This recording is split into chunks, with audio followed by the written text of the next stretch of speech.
Han pasado más de 15 años desde aquella noche, pero todavía despierto sudando cuando escucho el viento rozando las ventanas. A veces incluso puedo oler la tierra húmeda, el maíz podrido, y ese perfume viejo que usaba mi abuela antes de morir.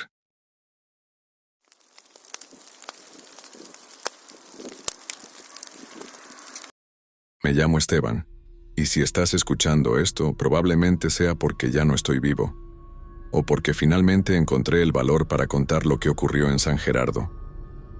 Era un pequeño pueblo perdido entre montañas y campos infinitos. La mayoría de las personas vivían del maíz.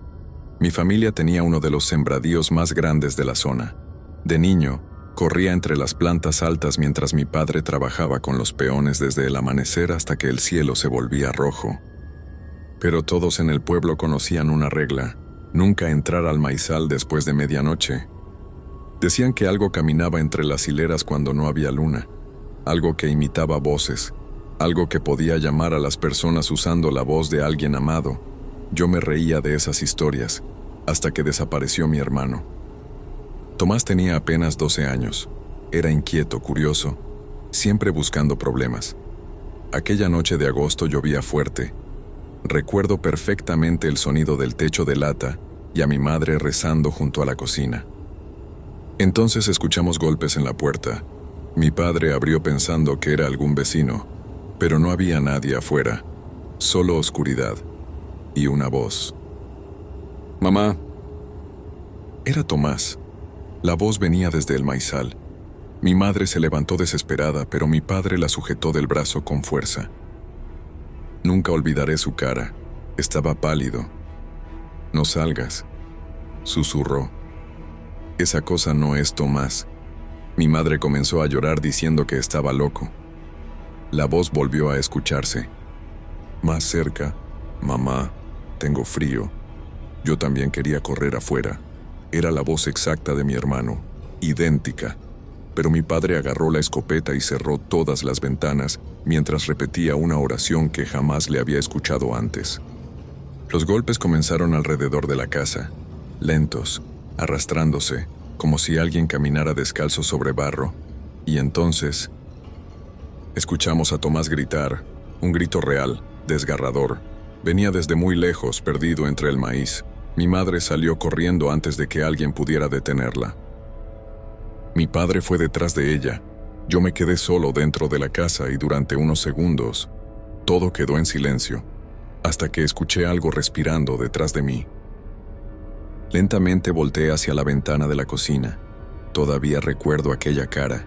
Era una mujer, o algo que alguna vez fue una mujer. Su piel parecía hecha de tierra mojada.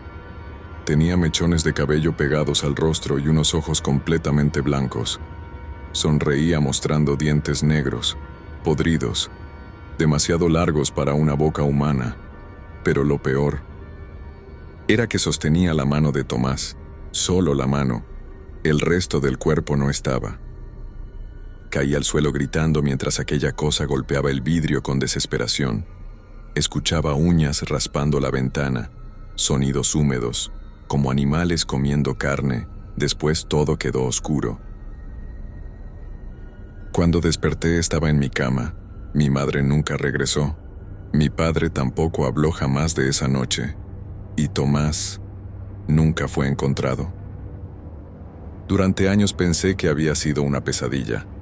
Mi mente intentaba convencerse de eso, pero antes de morir, mi padre me confesó la verdad. Aquella criatura tenía un nombre. La llamaban la mujer del maizal.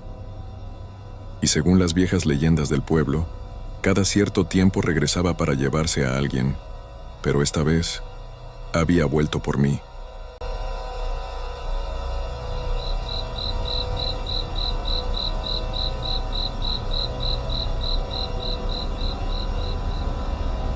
Volví a San Gerardo después del funeral de mi padre. No quería hacerlo.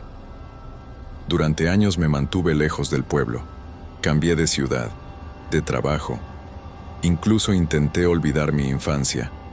Pero cuando recibí la llamada diciendo que mi padre había muerto, supe que tarde o temprano tendría que regresar. El camino seguía igual. Montañas cubiertas de neblina, casas viejas de madera, perros flacos durmiendo en las calles vacías, y el maizal, ese maldito maizal seguía allí, más grande que antes. Las plantas se movían con el viento. Sentí un escalofrío apenas lo vi. La casa de mi infancia estaba abandonada. El techo tenía agujeros y las paredes olían a humedad. Todo parecía detenido en el tiempo. Encontré las cosas de mi padre en una caja junto a su cama, fotos antiguas, cartuchos de escopeta, amuletos hechos con ramas secas y un cuaderno. Las páginas estaban llenas de notas escritas a mano. Algunas parecían oraciones, otras eran dibujos horribles de figuras humanas deformes. En una de las últimas páginas encontré algo que me dejó helado. No escuches su voz. Debajo había otra frase. Ella aprende. Esa noche no pude dormir. El viento golpeaba las ventanas y las láminas del techo crujían sin parar. Intenté distraerme leyendo el cuaderno, pero mientras más avanzaba, peor me sentía. Mi padre describía encuentros con la criatura desde muchos años atrás. Decía que no era un fantasma, tampoco una bruja, era algo más antiguo, algo que vivía bajo la tierra del maizal. Según las historias, hace décadas una mujer llamada Jacinta fue acusada de practicar brujería. El pueblo entero la arrastró hasta los sembradíos y la quemaron viva, pero antes de morir, ella lanzó una maldición. Sus hijos alimentarán la tierra. Después de aquello comenzaron las desapariciones. Niños, campesinos, animales abiertos por la mitad, y siempre aparecían huellas descalzas alrededor del maíz. A las 2 de la madrugada escuché el primer golpe. Venía de la puerta principal. Mi corazón comenzó a latir tan fuerte que pensé que iba a desmayarme. Me acerqué lentamente. ¿Quién es?, pregunté.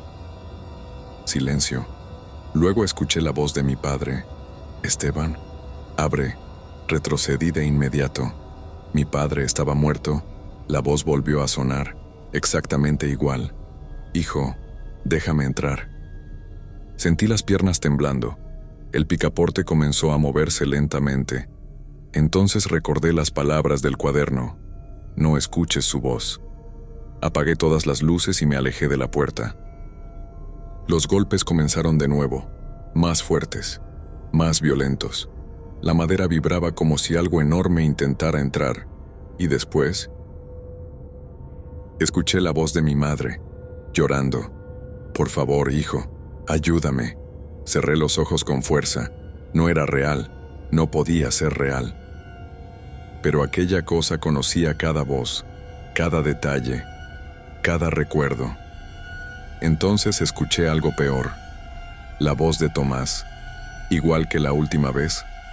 Esteban, sigo aquí. Las lágrimas comenzaron a caerme sin control. No había escuchado su voz en 15 años. Quería abrir la puerta. Dios, quería hacerlo. Pero en ese momento recordé la mano ensangrentada golpeando la ventana aquella noche y entendí algo horrible. La criatura no solo imitaba voces, también recordaba. Escuché pasos rodeando la casa, lentos, arrastrados. Después, silencio. Creí que se había ido, hasta que escuché un susurro detrás de mí, dentro de la casa. Te encontré. Sentí el aliento helado detrás de mi cuello. No tuve valor para girarme. Mi cuerpo entero quedó paralizado mientras aquel susurro húmedo volvía a escucharse, más cerca de mi oído. Te encontré. No pensé, no miré atrás. Salí disparado hacia la cocina mientras escuchaba pasos rápidos arrastrándose por el piso de madera. Tomé la vieja escopeta de mi padre que aún seguía apoyada junto a la mesa. Las manos me temblaban tanto que casi no podía cargarla. La mujer del maizal era mucho más alta de lo que recordaba. Su cuerpo parecía torcido en direcciones imposibles. Los brazos le colgaban demasiado largos y sus dedos terminaban en uñas negras llenas de barro. Disparé. El estruendo sacudió la casa. La criatura cayó hacia atrás entre un chillido inhumano, golpeando las paredes mientras una sustancia negra salpicaba el piso. Pensé que había funcionado. La cabeza giró lentamente hasta quedar completamente al revés, y entonces se levantó otra vez. Corrí hacia la puerta trasera y salí bajo la lluvia. Dejé todo atrás, no llevé nada, pero sé que espera mi regreso.